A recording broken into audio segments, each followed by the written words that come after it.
पता है, हर शहर में एक ऐसी जगह होती है जिसके बारे में लोग सिर्फ फुसफुसा कर बात करते हैं। आज हम नागपुर के एक ऐसे ही बंगले की कहानी सुनेंगे।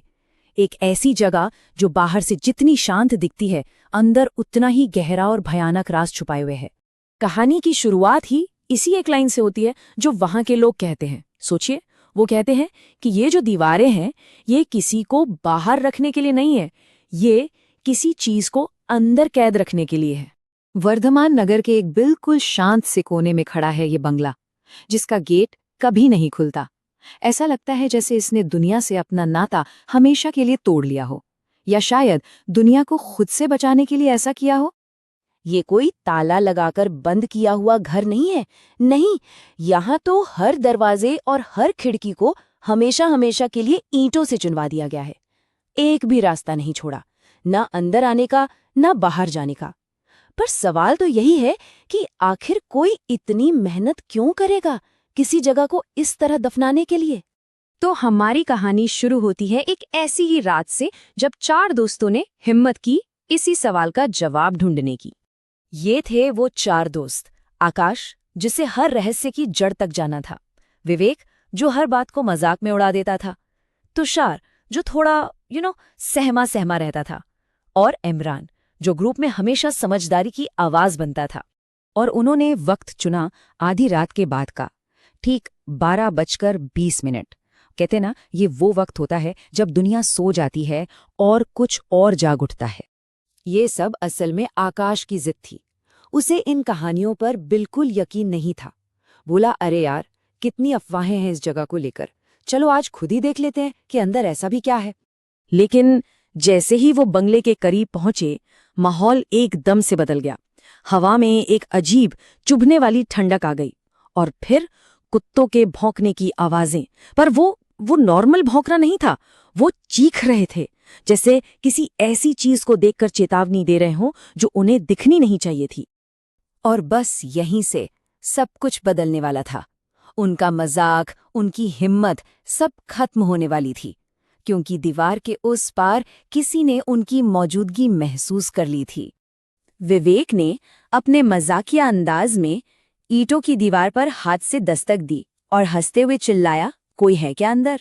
एक पल के लिए सन्नाटा छा गया, सिर्फ उनकी अपनी सांसों की आवाज, और फिर पूरी खामोशी। और ठीक उसी खामोशी को चीरते हुए दीवार के अंदर से एक जवाब आया, एक हल्की सी दस्तक। बस, दोस्तों का सारा मजाक, उनकी हिम्मत उसी एक पल में बर्फ बन गई। इससे पहले कि वो कुछ समझ पाते, अंदर से फिर दस्तक हुई। ठक ठक ठक।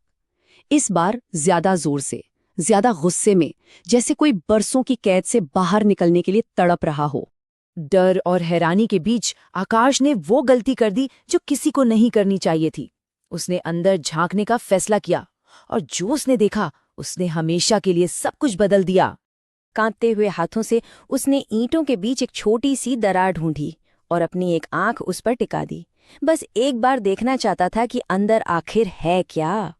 अंदर घुप अंधेरा था, लेकिन उस अंधेरे में भी एक परछाई खड़ी थी, और वो सीधे उसी की तरफ देख रही थी। आकाश ने बाद में बताया कि उसका चेहरा इंसानी नहीं था, आंखें जरूरत से ज्यादा बड़ी थीं, और उसका मुंह एक अजीब भयानक सी मुस्कान में खिंचा हुआ था। जैसे ही आकाश एक चीख के साथ पीछे हटा, अंदर से एक आवाज आई, एक फुसफुसाहट, ठंडी और एकदम साफ। दरवाजा खोल दो। भागो, इमरान चिल्लाया, और जैसे ही वो पलटे, बंगले के अंदर जैसे कोई तूफान आ गया। थड़ थड़ थड़, कोई चीज अपनी पूरी ताकत से दीवारों को तोड़ने की कोशिश कर रही थी। और फिर वो आवाज गूंजी जो किसी इंसान के गले से आ ही नहीं सकती थी। एक गहरी फटी हुई आवाज जो कह रही थी, इतने साल बाद कोई आया है। भागते हुए आकाश ने बस आखिरी बार पलटकर देखा, और जो उसने देखा, वो मंजर हमेशा के लिए उसकी आंखों में छप गया। ईंटों के बीच की उस पतली सी दरार से एक हाथ बाहर निकल रहा था। वो हाथ वो नॉर्मल नहीं था, उसकी उंगलियां बहुत ज्यादा लंबी थीं और वो पीछे की तरफ उल्टी दिशा में मुड़ रही थी। इस नामुमकिन से मंजर को देखकर आकाश वहीं जम गया, पत्थर का हो गया। उस रात दोस्त तो भाग गए, लेकिन आकाश का एक हिस्सा शायद वहीं उस बंगले में रह गया, या शायद उस बंगले की कोई चीज उसके साथ वापस आ गई। अगले दिन जब दोस्त उससे मिलने पहुंचे तो उन्होंने जो देखा वो बहुत ही अजीब था। आकाश अपने कमरे में एक दीवार के सामने चुपचाप बैठा था और बिना कुछ कहे एक एक करके पुरानी ईंटें लगा रहा था, बिल्कुल शांत, जैसे कोई मशीन। दोस्तों ने उसे आवाज दी, उसे हिलाया।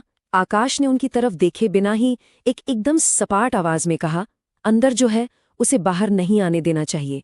और फिर उसने धीरे से अपना सिर घुमाया। उसके चेहरे पर वही भयानक मुस्कान थी और वो बोला, वरना वो मुझे वापस बुला लेगा। उस घटना के बाद आकाश फिर कभी पहले जैसा नहीं हो पाया और वर्धमान नगर के उस सीलबंद बंगले की कहानी नागपुर की सबसे डरावनी कहानियों में से एक बन गई। आज भी वो बंगला वैसे ही बंद है। कहते हैं अगर कोई आधी रात को हिम्मत करके उस गली से गुजरे तो आज भी अंदर से एक धीमी सर्द सी फुसफुसाहट सुनाई देती है, दरवाजा खोल दो।